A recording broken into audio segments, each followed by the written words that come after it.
자, 고개를 드시고 저를 보십시오. 설교가 시작도 안 했는데 주무시면 어떡합니까?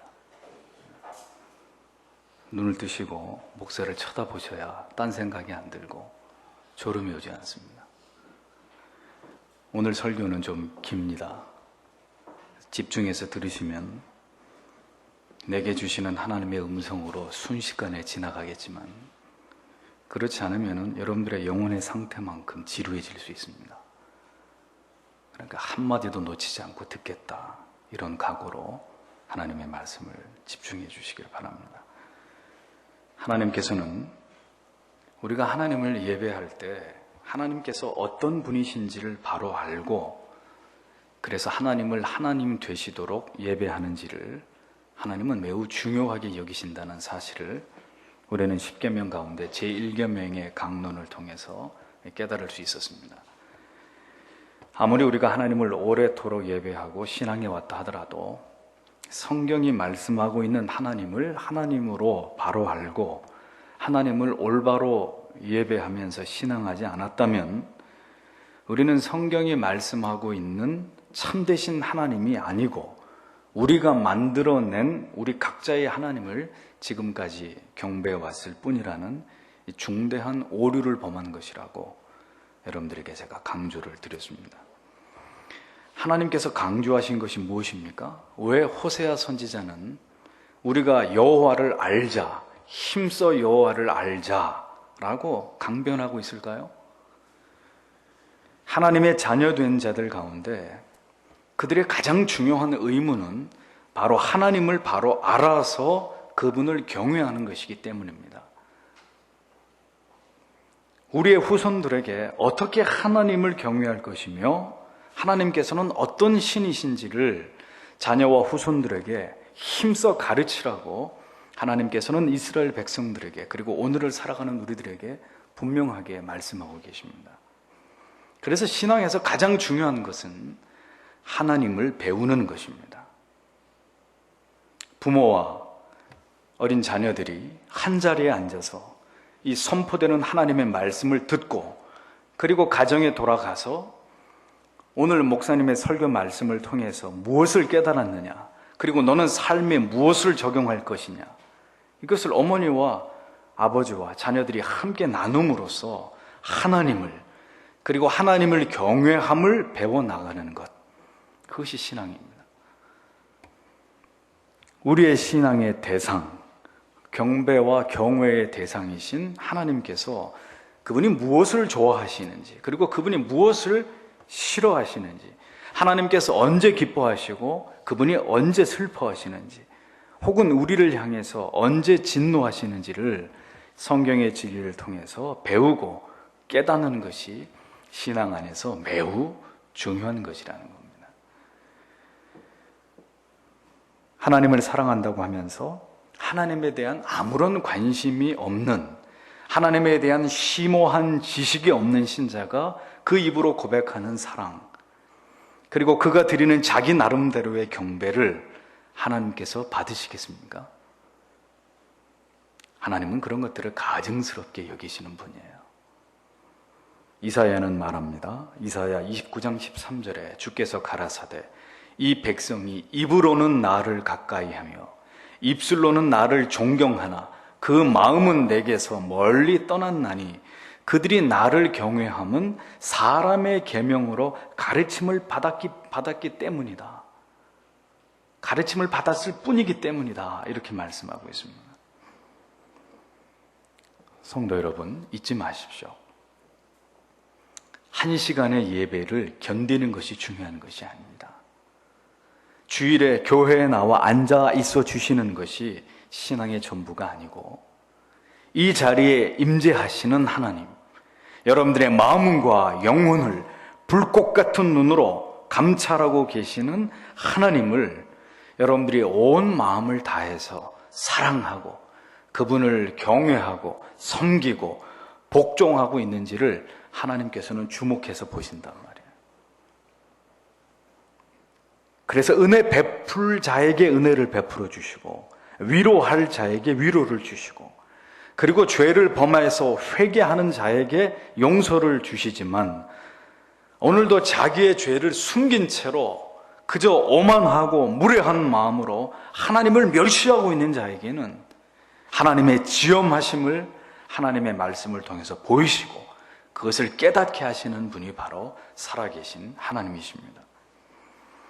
하나님께서는 여러분들이 하나님을 바르게 예배할 것을 명하십니다.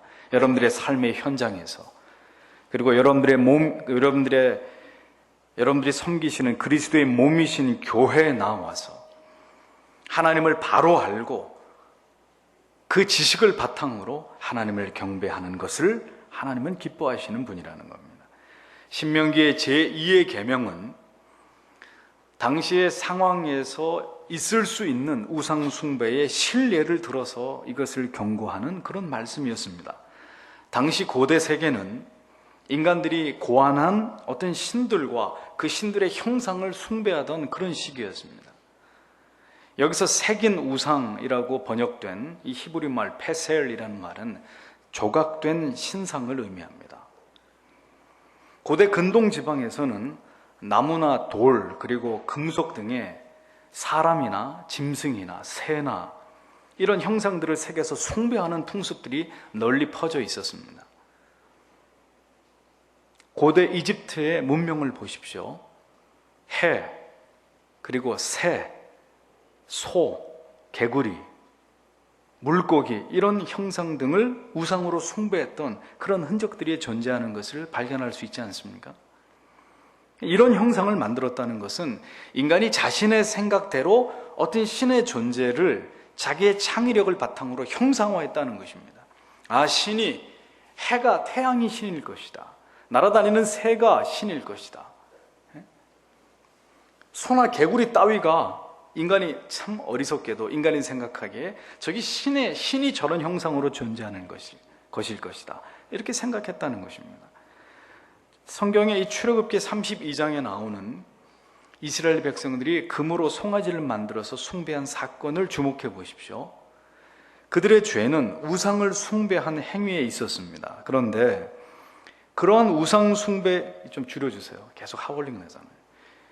그런데 그러한 우상 숭배의 죄의 핵심은 살아계신 하나님을 송아지로 형상화했다는 점에 있었습니다.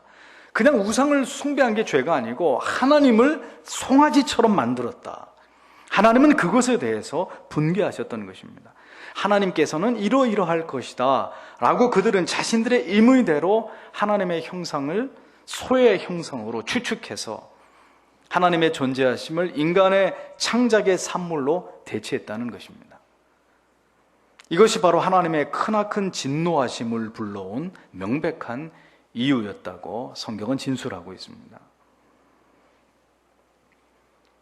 우상의 형상을 만들어 섬기지 말라는 계명은 바로 하나님의 존재, 하나님의 계시하심, 하나님의 역사하심과 하나님을 경배하는 모든 방법들이 결코 인간의 생각대로 자의적으로 이루어져야 되는 것이 아니고 모든 것은 하나님의 기뻐하시는 뜻과 그분의 율례에 따라 이루어져야 된다는 것을 분명하게 밝히고 있는 말씀이라는 거예요.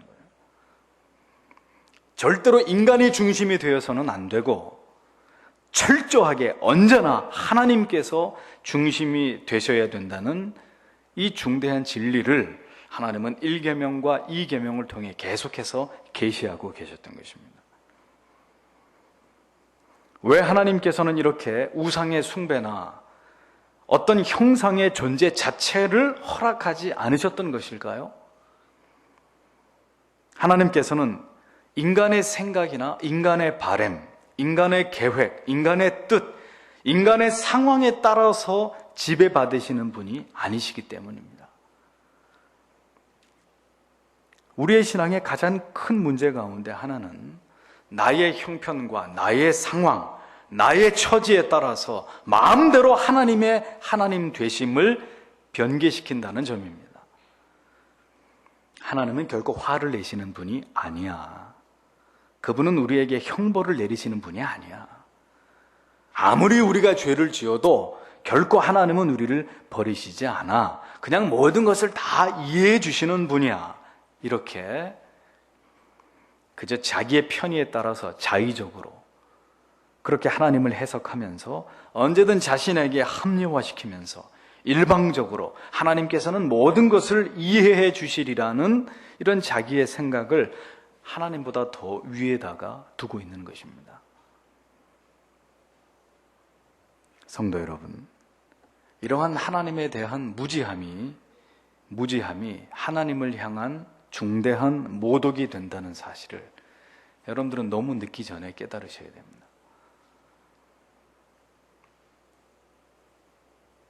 오늘도 교회와 성도 안에는 이러한 형상의 우상 숭배가 버젓이 이루어지고 있습니다. 우리의 의식과 생각 속에서도 참되신 하나님을 경배하는 것이 아니라 그저 나의 생각, 나의 마음, 나의 뜻에 따라서 사람의 계획과 상황에 따라서 언제나 지배당하시는 하나님이 아닌 하나님을 우리 안에 우리가 모시고 있다는 것을 우리는 부인할 수 없단 말이에요. 하나님의 절대적인 주권은 언제든 우리의 의지와 판단에 의해서 간단하게 무시되고 묵살되고 있습니다. 이것이 하나님을 경외하는 것일까요? 누군가가 번번이 만약에 여러분들을 무시하고 멸시한다면 아마도 여러분들의 자존심은 여러분 자신이 그렇게 무시당하는 것을 견디지 못해 하실 것입니다. 그러면 여러분에 의해서 하나님께서 멸시당하신다면, 무시당하신다면 이 문제는 어떻게 생각하십니까? 그분은 자비롭고 인자와 사랑이 많으시니까 이해하시겠지 하고 그냥 가볍게 여기고 넘어가실 겁니까? 그렇게 하나님을 여러분들이 가볍게 생각하시는 것만큼 여러분은 하나님에 관해서 아직도 무지하다는 것을 인정하셔야 되는 거예요. 여러분들이 지금까지 그렇게 하나님이 이해해 주시겠지 하고 믿었던 모든 것에 대해서 만약에 하나님께서 그렇게 이해해 주시지 않으신다면 그때는 어떻게 하시겠습니까? 어떻게 하시겠어요? 이러한 모든 우리의 모습들이 바로 입으로는 하나님을 섬긴다고 하나 사실은 우리 자신을 우상처럼 섬기고 있는 인본주의의 풍토에 젖어 있는 모습들이라는 겁니다.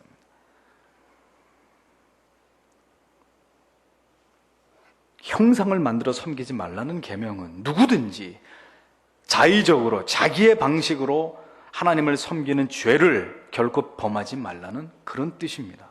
자기의 생각에 따라 자기의 방식에 따라 하나님을 섬기는 것은 하나님을 섬기는 것이 아니라 또 다른 형상의 우상을 섬기고 있는 것에 지나지 않다는 것을 여러분들은 오늘 이 10계명 제2계명의 진리의 말씀을 통해서 분명하게 마음에 새기셔야 합니다. 성경은 절대로 이것을 용납하고 있지 않습니다. 하나님의 성품에 대한 올바른 이해 그리고 칼날 같은 참되고 바른 지식이 여러분들의 신앙의 바탕에 반드시 있어야 되는 거예요. 하나님의 절대적인 권위와 거룩하심을 항상 유의하면서 그것을 지키고 그것을 드러내고자 함이 우리의 삶의 중심이 되고 있음을 하나님께 보여드리고 확인시켜 드릴 수 있어야 그것이 성도의 신앙이 되는 것입니다. 어떤 상황에서도 나의 감정이나 어떤 느낌이나 혹은 육체의 상태에 의해서 하나님이 신앙함이, 하나님 예배함이 결정되는 것이 아니라 그 모든 것을 초월해서 하나님을 하나님으로 경외하는 것이 올바른 신앙이라는 것입니다. 하나님을 경외함과 예배함은 다른 어떤 것으로 대체되거나 소홀히 여겨질 수 있는 그런 성질의 것이 아닙니다. 오히려 하나님을 예배하는 그 일 때문에 세상의 모든 일들을 포기하고 그리고 중지하고 그리고 손해를 보면서까지 하나님을 예배하는 그것이 만유의 주제이시고 주인 되시는 하나님을 하나님으로 경배하는 행위가 되는 것이에요. 여러분, 하나님을 그렇게 중요하게 여기고 계십니까? 여러분들의 삶 속에서 하나님이 차지하고 계시는 비중이 얼마나 되는지를 생각해 보십시오. 오늘 우리 안에도 적지 않은 우상들이 존재합니다. 결코 버려지지 않는 하나님의 자리를 대신하고 있는 우상들이 있단 말이에요. 기원전 841년 이스라엘의 왕이 된 예후는, 이 예후의 이야기는 우리에게 값진 교훈을 던져주고 있습니다. 사악한 부부였던 이스라엘의 아합과 그리고 이세벨이 바알 숭배를 합법화하자 이스라엘에서 하나님을 경외하는 자들은 7,000명밖에 남지 않는 상황이 되었습니다. 이 악한 두 사람이 하나님의 심판으로 죽고 나서 이제 예후가 왕으로 기름 부음을 받았는데, 선지자는 왕이 된 예후에게 가장 먼저 이것을 명합니다. 그것이 뭐였습니까? 모든 아합의 후손들, 바알을 숭배했던 자들을 다 멸절시키라는 명령이었습니다. 예후는 왕실의 번영을 위해서 내가 바알에게 예배를 드릴 것이다 하고 거짓 전가를 보내서 바알의 모든 선지자들이 다 초대되도록, 한 사람도 빠짐없이 왕의 부름에 초대되도록 만들었습니다. 그리고 바알의 이 신당의 입구에 경비병을 배치하고 난 다음에 예후는 단 한 명의 바알의 선지자도 살려보내지 말 것을 엄히 명하고, 예후와 그의 군대는 바알에게 속했던 모든 제사장과 선지자들을 모두 다 한 사람도 빠짐없이 죽였습니다. 그리고 이 거짓의 신의 예배에 사용된 모든 기구들을 파괴하고, 그리고 바알의 신당을 공중 화장실로 만들어버립니다. 여기까지는 좋았습니다.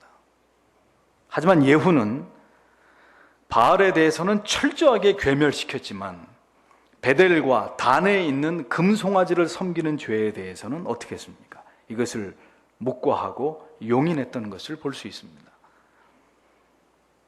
그 지긋지긋한 금송아지가 여기에서 또다시 등장을 합니다. 금송아지를 숭배하는 것은 바로 어떤 형상을 통해서라도 이스라엘의 하나님을 숭배하려 했던 그런 시도였음에, 예후는 이 부분을 절대로 용인해서는 안 되었음에도 불구하고 그는 온전히 하나님의 율법을 지키지 않는 누를 범하고 맙니다. 그리고 그의 뒤를 이은 그의 아들 요아스도 하나님께서 보시기에 정직히 행했지만 역시 그 또한 산당만큼은 제하지 못했기 때문에 백성들은 여전히 거기서 제사하고 분향함으로써 하나님께 드리는 예배를 이교의 문화로 변질시키는 큰 죄를 범하게 되죠. 그러니까 그들의 문제는 뭐였냐면, 하나님 아닌 다른 신을 섬겼던 것이 아니고 바알을 섬겼던 그 케이스와는 달리 예후와 아하스의 문제는 하나님을 산당에다가 모셔놓고 산당에 하나님이 거하시는 것처럼 그렇게 하나님을 잘못된 형상으로 만들어 하나님을 예배하는 오류를 범했다는 것입니다. 그들의 제사는 참 신이신 하나님을 대상으로 한 것이었지만 결과로는 하나님께서 기뻐 받으시지 못하는 그런 예배가 되었다는 것을 성경은 보여줍니다. 그러니까 문제는 바로 이것이에요. 뭡니까? 우리의 예배, 근본적으로 우리의 예배가 개혁되지 않고서는 결코 신앙의 회복을, 그리고 하나님을 향한 올바른 경외가 불가능하다는 것입니다. 여러분들에게 익숙한 방식의 예배, 언제나 동일한 자리에서 동일한 모습으로 하나님께 예배를 드리면서 바로 그 예배 가운데 벌어지는 하나님을 향한 불경스러움이 무엇인지 깨닫지 못하면서 그렇게 드리는 그 모든 예배는 하나님이 받으시는 예배가 아니라 여러분들이 하나님 앞에 수없이 예배 가운데 오히려 죄를 범해왔다는 사실을 보여주고 있는 것이라는 겁니다. 참되신 하나님을 예배한다고 하면서 결국 인간 중심의 예배로 하나님의 진노하심 아래 놓이게 되었던 이스라엘 백성들의 이 교훈을 우습게 생각하지 마십시오. 그들은 하나님을 예배하긴 했지만 문제는 그들의 방식대로 예배했다는 그 죄를 성경은 분명하게 지적하고 있는 거예요. 여러분들의 예배의 태도가 과연 살아계신 하나님께 드리는 예배의 태도라 할 수 있을지를 생각해 보십시오. 온 마음과 정성을 다해서 두렵고 떨리는 마음으로 하나님을 예배하는 것이 아니면 그 모든 예배는 하나님이 받으시는 예배가 아니라 또 다른 어떤 우상에게 드리고 있는 예배가 될 뿐인 겁니다. 예배 시간에 상습적으로 조는 행위, 눈 뜨세요. 예배 시간에 매번 지각을 하시는 행위, 예배 전에 예배당에서 큰 소리로 성도들과 대화를 하시는 행위, 예배 전에 과도히 성도 간에 인사를 나누면서 사람의 예의와 격식을 먼저 찾는 이런 행위, 예배 가운데 빈번하게 자리를 이탈하는 행위, 핸드폰을 켜놔서 예배를 방해하는 행위, 하나님을 예배함에 적합하지 않은 그런 옷차림으로 예배자의 경건함을 잃어버린 행위, 예배 가운데 하나님의 말씀에 집중하지 못하고 머릿속에 온갖 잡념에 사로잡혀 있는 행위, 하나님 앞에 나올 때 성의 없는 물질 드림으로 하나님을 향한 마음과 사랑을 실지 않는 행위, 주일에 공적인 예배에 모두 참여하지 않는 이런 모든 행위들은 여러분들이 하나님을 예배한다는 명분 아래에서 이루어지는 또 다른 우상 숭배일 뿐이라는 겁니다. 자, 여러분, 언제까지 그렇게 번번이 하나님께 드리는 예배 가운데 잘못된 오류를 범함으로 하나님이 아닌 우상을 숭배하는 행위들을 계속하시겠습니까? 여러분들은 정녕 하나님을 두려워할 줄 모른단 말입니까? 여러분들의 신앙 속에 하나님을 향한 경외심이 과연 어디에 있는지 확인해 보세요. 여러분들의 예배의 태도와 자세에 여러분들의 신앙이 고스란히 녹아 있습니다. 성도 여러분, 하나님을 바로 하십시오. 그리고 바로 섬기십시오. 하나님을 두려워하십시오. 그 사람이 신자입니다. 그 사람만이 올바른 예배자입니다. 인간의 마음은 거짓 신을 예배하기 원할 뿐 아니라 성경에 계시된 삼위의 하나님을 예배할 때도 언제나 새로운 방식의 예배의 형태를 고안하려고 애를 씁니다.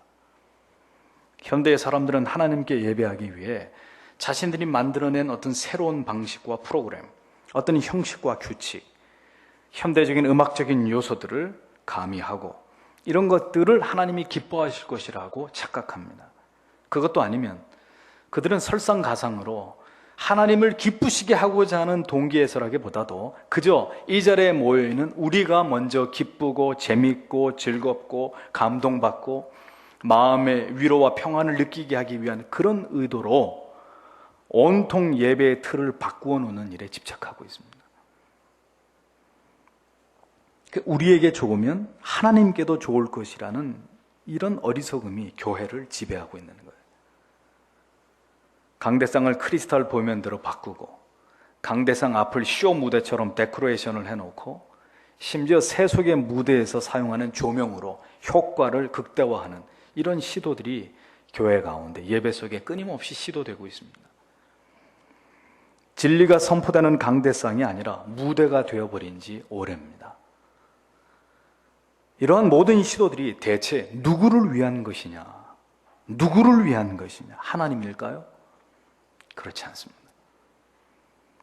실증을 느끼는 인간들을 위해서 교회가 그렇게 변질되어 가는 것입니다. 여러분들이 가장 잘 오해하시는 부분이 이것입니다. 예배는 복음 전도를 위한 것이다. 이런 명제입니다. 자, 이것이 올바른 말일까요? 이런 논리가 세워지면 교회 안에 이제 어떤 문제가 발생하는지 아십니까? 모든 예배가 누구에게 맞춰질까요? 바로 새신자들에게. 아니, 신자가 아닌 구도자들. 그래서 그들이 교회에 왔을 때 편안함을 느껴야 되고 즐거워야 되고 재미있어야 되고 감동적인 예배 프로그램들이 필요하다고 이제 주장하게 되는 것입니다. 현대적인 교회 음악, 부드럽고 짧고 그러면서도 재미있고 감동적이고 유익한 설교, 그리고 모든 것이 문화적으로 아주 세련된 예배당, 예배가 지엄하신 하나님의 임재에 대한 두렵고 떨리는 마음의 경배와 찬양이 주가 아니라 어떻게 하면 소비자의 기호에 맞는 프로그램을 고안해서 사람들이 많이 교회로 끌어들일지를, 그것을 고민하는 것이 교회의 주된 사명이 되어버렸습니다. 제가 여기서 소비자라고 표현한 것을 여러분 마음에 깊이 생각해 보세요. 이것은 명백한 우상 숭배의 행위입니다. 진정한 종교개혁 시대의 예배는 성경적이고 하나님 중심적이고 그리스도에 초점을 맞춘 예배였습니다. 분위기를 띄우기 위해서 어떤 세속적인 찬양과 악기의 효과에 의존했던 그런 예배가 아니었습니다. 오직 말씀과 성례를 통해서만 진리에 대한 깨달음과 은혜 베푸심을 사모하는 그런 예배였습니다. 종교개혁 당시 제네바에서 가톨릭의 예배가 아닌 이 개신교의 예배가 이 올바른 예배로 개혁될 당시에 아주 성경적인 예배의 형식을 그대로 취했던 것을 볼 수 있어요. 고도로 숙련된 어떤 전문 음악인들로 구성된 성가대만이 찬양을 하는 것이 아니라 모든 성도가 기쁨으로 찬양하는 회중 찬양이 있었고, 그리고 성경에도 기록되어 있지 않은 모든 카톨릭적인 의식들은 다 배척해버리고 오직 말씀 중심에, 그리고 성례 중심에, 그리고 어려운 라틴어가 아니라 그 당시에 사제들이 알아듣지도 못하도록 라틴어로 하나님의 말씀을 읽어줬던 그런 일들이 아니라 서민들이 일상으로 이해할 수 있는 그런 설교, 그리고 어떤 이 성례, 기도와 신앙 고백으로 그렇게 하나님 앞에 예배가 드려졌던 것을 보게 됩니다. 칼빈은 시편만으로 예배에 합당한 찬송을 부르게 했는데 이것을 위해서 여러 명의 작곡자들을 기용해서 찬송가를 작곡하게 했던 그런 일도 있었습니다. 당시로는 이런 시도들이 아주 파격적인 일로 칼빈의 이 시편 찬송가를 제네바 무도곡이라고까지 교황주의자들이 비아냥거리면서 조롱하기까지 했던 그런 기록들이 남아 있습니다. 캐톨릭에서 프로테스탄트 되어서 하나님이 기뻐하는 예배를 드리려고 했던 그들의 예배, 그들의 예배는 어떻게 하면 이번 주일에 더 많은 사람들을 교회로 불러 모아가지고 자리를 채울 것인가, 그것을 생각한 예배가 아니었습니다. 어떻게 하면 하나님의 백성이 창조자요 구속자이신 하나님을 그들이 살아가는 시대 안에서 바르게 예배하도록 할 것인가, 종교개혁가들과 개혁주의 교회의 예배는 거기에 포커스를 맞추었습니다. 새롭고 진귀한 경험에 세련된 예배가 아니라, 대중적 취향이나 예배자의 연령의 눈높이를 고려한 예배가 아니라 오직 하나님의 영광에 초점이 맞추어진 그런 예배를 그들은 올려드렸단 말이에요. 항상 관광객들만으로 즐비했던, 그러나 불과 얼마 전에 도산해버렸던 미국의 크리스탈 처치 수종교회, 나이가 90이 넘었는데도 은퇴하지 않고 있는 로버트 슐러, 그는 말하기를 인간에게 가장 필요한 것은 자존심이기 때문에 인간이 아닌 하나님을 중심으로 삼았다는 점에서 종교개혁은 실패다, 종교개혁은 중대한 오류를 범했다라고 어처구니 없는 주장을 했습니다. 그러면 그 자신의 말대로 그렇게 사람들의 자존심을 살려주기 위해 평생을 노력했다면 그 수정교회는 영원 무궁해야 되지 않겠습니까? 그는 인간이 종교의 중심이 되어야 되고 인간에게 가장 필요한 것은 자존심이라고 주장한 이단자에 불과하는 거예요. 그의 교회는 망했습니다. 그의 논리는 하나님께서 예배의 중심이 아니라 바로 인간이 예배의 중심이 되는 이 인본주의의 극치가 왜 이 시대에 또 다른 우상이 되는지를 잘 보여준 예가 됩니다. 복음 전파는 성도의 사명이고 교회의 사명임에 틀림없습니다. 하지만 하나님께 드려지는 예배의 초점이 복음 전도가 되는 것은 예배의 정의에 대한 무지가 만들어낸 또 하나의 하나님에 대한 모독입니다. 이 시대의 교회는 사용자 친화적인 성도나 구도자 친화적인 교회로 둔갑하고 있습니다. 목사 가운데 상당수는 목회를 성공하는 것, 즉 웅장하게 교회를 짓고 대형 교회를 이루는 것이 목회의 초점과 목적이 되어 있는 것을 봅니다. 그래서 수단과 방법을 가리지 않고 사람들을 끌어모아서 사람들이 좋아하는 즐거운 교회 이미지를 만들어가기 위해서 오늘도 진리와 신학과 교리를 무시한 채로 오직 성장에만 목말라하며 달려가고 있습니다. 개혁주의고 칼빈이고 뭐고 다 필요 없고 오직 교인만 모이면 그것이 진리다. 이런 주장을 하는 목사들이 수두룩합니다. 심지어 개혁주의라고 하는 우리 교단 안에서조차도. 사람들이 왜 이 시대의 교회를 찾지 않을까요? 교회 성장학자들은 이렇게 진단합니다. 교회에 흥미를 끌만한 것이 없기 때문이다.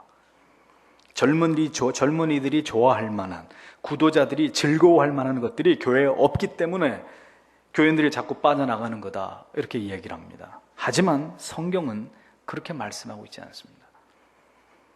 하나님을 예배하기를 싫어하는 주된 이유는 바로 말세의 사람들이 하나님보다 자기를 섬기고 싶어하는 욕구가 더 크기 때문이라고 성경은 진단하고 있습니다. 그래서 모이기를 패할 것이고, 사람들은 자기의 가려운 것을 긁어주는 사람들을 쫓아서 그런 자들의 거짓 선지자들의 사탕 발림에 많은 사람들이 현혹될 거라고 진리는 예언하고 있습니다.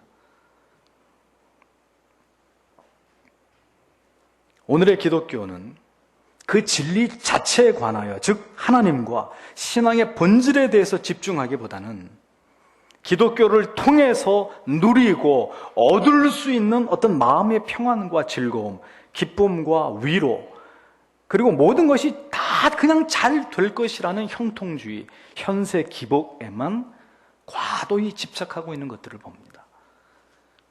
이것은 인간이 만들어낸 형상들, 아주 매력적인 우상들로 하나님의 자리를 바꾸어 놓은 거예요. 그래서 하나님의 교회는 점점 더 빠르게 진리를 벗어나서 세속화되어 가고 있는 것입니다. 인간이 만들어낸 형상들, 헛된 우상, 참되신 하나님의 본질에 집중하지 않을 때 우리는 성경이 교훈하고 있는 중대한 실수를 반복하게 될 것이라는 사실을 잊어서는 안 됩니다. 예레미야 선지자는 당시 그저 만사가 형통할 것이라고만 생각하던 이스라엘 백성들에게 충격적인 하나님의 말씀을 예언했습니다. 당시에는 이스라엘 백성들 모두가 성전 제사에 적극 동참하고 있을 만큼 종교적이었습니다. 성전 창고는 11조와 예물로 가득 쌓여가고 있었습니다. 그리고 많은 선지자들은 이스라엘에게 축복이 임할 것이라는 것을 선포하고 있었기 때문에 표면적으로 보기에는 이스라엘 백성들의 신앙이 아무런 문제가 없어 보였습니다. 그런데 바로 이때 등장한 예레미야 선지자는 바로 이스라엘에게 복을 빌고 있었던 거짓 선지자들을 향해서, 그들은 이스라엘 백성을 향해 지금 거짓 소망을 예언하고 하나님의 입에서 나온 예언이 아닌 자기 마음에서 나온 묵시를 전하고 있는 거짓 선지자라고 폭로하기 시작합니다. 이스라엘 백성들은 지금 신앙의 형식과 어떤 습관은 지키고 있었을지 모르겠지만 실상 그들의 삶은, 영적인 삶은 완전히 무너져 있는 그런 상황이었어요. 이스라엘 백성들이 그렇게 된 이유는 하나님을 예배해도 마음으로 하나님을 멸시하고 우습게 여기고 있었던 이스라엘 백성들을 향해서 거짓 선지자들이 그들을 꾸짖기는커녕 너희는 평안하리라, 여호와의 말씀이니라, 여호와께서 너희에게 복을 주실 것이다, 이런 말들로 이스라엘 백성들에게 그릇된 안도와 확신과 소망을 심어주었기 때문이라는 거예요. 그러한 거짓 선지자들의 활약은 고스란히 이스라엘 백성들로 하여금 그들이 지금 하나님 앞에서 어떤 죄를 범하고 있는지를 전혀 깨닫지 못하게 하는 영적인 불감증에 빠지도록 했던 결정적인 원인이 되었습니다. 그 결과 이스라엘 백성들은 겉으로는 하나님을 섬기면서 주일이면 버젓이 예배를 드리기 위해 교회를 오지만 실상은 하나님의 임박한 진노와 저주 아래 놓인 자들의 신세에 처하게 됐던 것입니다. 하나님께서는 이러한 가증스러운 거짓 선지자들에 대해서 말씀하셨습니다. 예레미야 23장 25절 이하에 내 이름으로 거짓을 예언하는 선지자들의 말에 내가 몽사를 얻었다 함을 내가 들었노라. 거짓을 예언하는 선지자들이 언제까지 이 마음을 품겠느냐? 그들은 그 마음에 간교한 것을 예언하느니라. 이렇게 선포하시는 것을 보게 됩니다. 다른 종교, 존재하지도 않는 다른 신을 섬기는 것도 죄지만 참되신 하나님을 잘못 섬기고 기복주의를 전하고 그리고 기복주의에 물들어 있는 목사와 성도와 교회도 하나님 앞에 우상을 숭배하는 죄를 범하고 있는 자들이라는 것을 여러분 잊어서는 안 됩니다. 이스라엘 백성들은 하나님을 당연하게 받아들였기 때문에 안전하다고 느꼈습니다. 그들은 성전과 속죄소에서 하나님을 향한 제사를 드리고 있었기 때문에 내가 어떤 결정을 내리든 내가 어떤 삶을 살든 문제될 것이 없다고 생각했습니다. 하나님은 항상 우리를 돌봐주시고 아무 문제가 없을 것이라고 그렇게 믿었습니다. 예레미야 선지자가 활동한 그 시대의 이스라엘 백성들은 듣기 좋아하는 것만 말해주는 교사를 자기 곁에 불러들였고 자기 목적을 위해서 기독교라는 종교를 하나님이라는 신을 이용했던 그런 자들이었다는 거예요.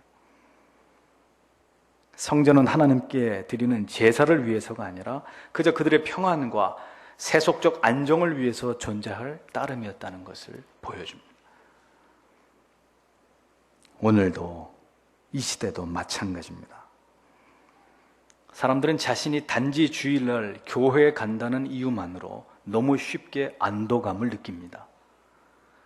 죄에서 돌이켜 회개하도록 요청받기보다는 단지 교회에 소속해 있다는 이유만으로 혹은 교회에 출입하거나 내가 기도했다는 이유만으로 사람들은 자신이 하나님의 자녀라고 확신하면서 자신의 신앙에 만족해합니다.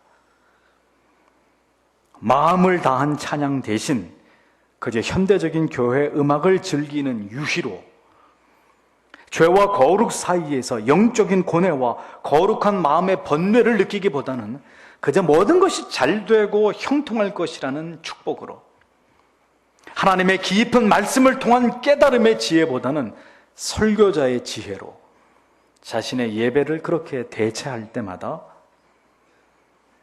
여러분들은 모두 거짓된 예배를 하나님께 드리게 되는 것이고 그렇게 예배에 실패할 때 여러분들의 한 주가 여러분들의 1년이 여러분들의 평생의 삶이 하나님 앞에 헛될 수도 있다는 사실을 간과해서는 안 되는 거예요. 성도 여러분, 잘 믿으셔야 됩니다. 그렇지 않으면 우리 모두는 혼란에 빠지게 될 것이고 교회는 무너지게 될 것입니다. 아모스는 당시 이스라엘 백성들이 드리던 이와 같은 가증스러운 예배에 대한 하나님의 말씀을 그들에게 선포하고 있습니다. 내가 너희 절기를 미워하며 멸시하며 너희 성회들을 기뻐하지 아니하나니 너희가 내게 번제나 소제를 드릴지라도 내가 받지 아니할 것이요 너희 살찐 희생의 화목제도 내가 돌아보지 아니하리라. 내 노래 소리를 내 앞에서 그칠지어다. 내 비파 소리도 내가 듣지 아니하리라. 오직 공법을 물같이 정의를 하수같이 흘릴지로다 라고 말씀하셨습니다. 그런 가식되고 거짓된 예배로 나를 모독하지 말고 차라리 밖에 나가서 공법을 지키고 정의롭고 진실되고 경건하고 정직한 삶으로 너의 신자됨을 드러내라. 그런 뜻이에요. 아모스 5장 21절 이하에 기록되어 있는 말씀입니다. 하나님을 경외하면서 그 말씀을 청종함으로 삶을 들여서 하나님을 올바로 예배하지 않을 때 그런 거짓된 예배는 외견상으로는 성공처럼 보일 수 있지만 그것은 곧 우리가 만들어낸, 이 얘기를 오늘 계속 반복하죠. 우리가 만들어낸 또 다른 하나님, 우상 숭배일 뿐이다. 이스라엘의 이와 같은 영적인 간음에 대해서 호세아 선지자는 말합니다. 나는 인애를 원하고 제사를 원치 아니하며 번제보다 하나님을 아는 것을 원하노라. 기억하십시오. 하나님을 아는 것을 원한다고 하나님께서는 말씀하고 계십니다. 하나님께서 무엇을 원하시는지, 원치 않으시는지,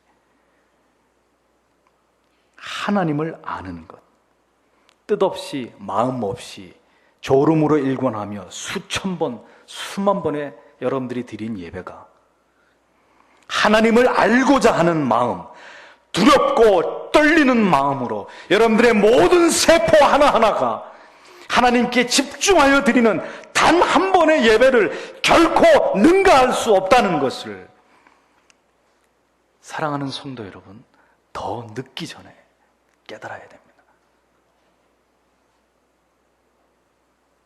한 청년이 제게 물었습니다. 목사님, 주일에 꼭 교회 오지 않는 것만 죄입니까? 교회와 앉아 있어도 예배에 집중하지 않고 졸고 있고 딴 생각을 하고 있는 것은 괜찮은 것입니까?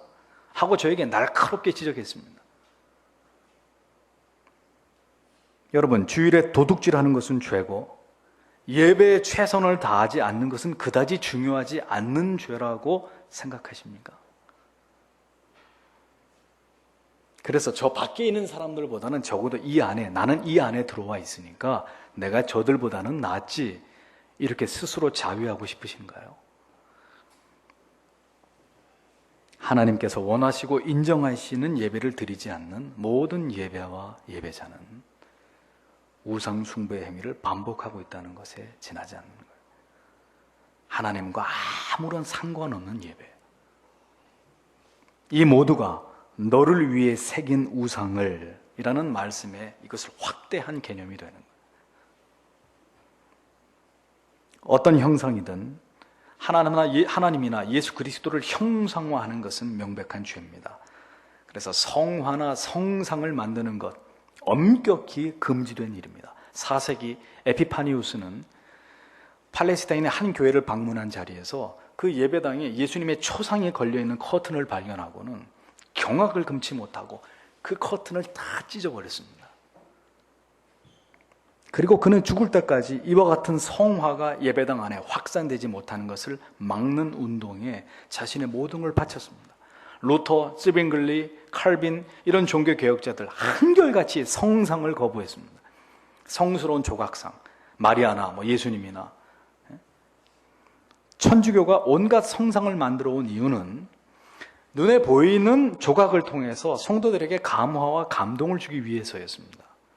사실은 실제로 볼 수 없는데 실제로 볼 수 있는 것처럼 하나님이 이렇게 생겼다, 이렇게 그려놓고 마리아가 이렇게 생겼다, 아기 예수가 이렇게 생겼다, 또 여러 가지 성인들을 이렇게 성상으로 만들어 놓고 그것을 보면서 사람들에게 인위적인 감동을 조장하기 위해서 가톨릭은 많은 성상을 세웠습니다. 그리고 어떻게 보면 우상 숭배는 언제나 그렇듯 선한 의도에서 시작되는 거예요. 우리는 더 사람들이 효과적으로 하나님을 예배하도록 돕기를 원한단 말이에요. 그리고 그런 방식이 효과를 거둘 거라고 생각하는 것입니다.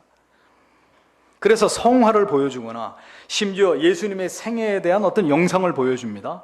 하지만 이러한 모든 시도들은 하나님께서 특별히 명하시지 않은 모든 예배의 그릇된 형식으로 신앙의 약화를 불러오는 결과를 낳을 뿐인 거예요. 이 문제에 대해서 하이델베르크 교리 문답이 소상하게 다루고 있는 것을 볼 수 있습니다. 제가 이 교리집을 보면서 깜짝 놀랐어요. 이미 그때 당시에 이런 문제들을 이렇게 소상히 문답을 통해 해라, 하지 말아라 라고 교리가 정해놨다는 것에 대해서 깜짝 놀랐습니다. 이 둘째 계명에 하나님이 우리에게 의도하신 바가 무엇인가라고 하이델베르크가 이 둘째 계명과 관련해서 세 가지 질문을 하고 있는데, 첫 번째 97문 하이델베르크 교리문답 96문에 따르면 하나님이 우리에게 의도하신 바가 뭐냐, 이 질문이 나오고 그 해답은 그것은 우리가 하나님의 형상을 절대로 만들어서는 안 되며 하나님이 명하신 말씀과 다른 방식으로 하나님을 섬기지 말라는 것이다, 이렇게 답변하고 있고, 교리문답 97문으로 가보면 그렇다면 우리는 어떤 형상도 만들어서는 안 되는가, 이렇게 질문하고 그 해답은 하나님은 눈에 보이는 방식으로 결코 형상화될 수 없고 그렇게 하는 것을 금해야 한다. 피조물은 형상화될 수 있으나 그런 형상을 통해 피조물을 섬기거나 하나님을 예배하려는 뜻을 품는다면 하나님은 그런 형상을 만들거나 몸에 지니는 것까지도 금하신다, 이렇게 기술하고 있습니다. 마지막으로 98문에 보면 하지만 교회에서 교육받지 못한 사람을 가르치는 보조 수단으로 형상을 허용해서는 안 되는가, 이렇게 질문을 하고 있는 거예요. 교회에서 그러니까 영상을 보여주고 스케치 드라마를 하고 뮤지컬 공연을 하고 이런 식으로 복음을 형상화해서 접근하는 이런 모든 방법들, 이것을 하이델베르크가 질문을 하고 답은 안 된다. 우리가 하나님보다 더 현명하고자 시도해서는 안 된다. 하나님은 자기 백성이 말도 하지 못하는 우상을 통해서가 아니라 말씀에 대한 살아있는 설교를 통해 양육받기만을 원하신다, 이렇게 하이델베르크 교리문답서에 답변을 하고 있습니다. 이 말은 설교 이외에 어떤 방법으로든지 간에 하나님을 전하거나 진리를 계시하거나 진리의 말씀을 소개하는 모든 행위들은 성경이 용납하지 않는다는 거예요. 교리는 어떤 경우에도 영혼을 갱생시키고 양육하고 교육하고 지도함에 있어서 성경이 아닌 것을 절대로 사용해서는 안 된다, 금하고 있는 것.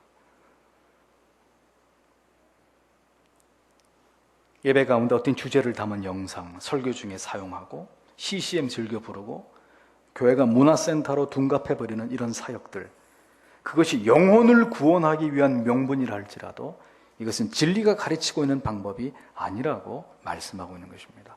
오직 성경으로 우리는 진리를 전하고 어떤 다른 매체나 수단이나 방식으로도 진리를 전하려고 하는 인본주의적인 생각들을 버려야 된다는 거예요. 하나님께서는 그와 같은 모든 우상에 대해서 그것들에게 절하지 말며 그것들을 섬기지 말라. 나 여호와 너의 하나님은 질투하는 하나님이다. 질투하는, 그렇게 하는 모든 행위에 대해서 질투하는 하나님이다 라고 분명하게 선포하고 계십니다. 성도 여러분, 교회 다니시는 것만으로, 단지 예배에 참석하시는 것만으로는 부족합니다. 지금 그런 단계에 계신 분은 이제 이 말씀을 들으면서 잘 이렇게 성장해 가시면 돼요. 그러나 지금 제가 드리는 이 말씀은 그런 새신자들, 아직 믿음이 깊지 않은 분들에게 해당되는 말씀이 아니에요.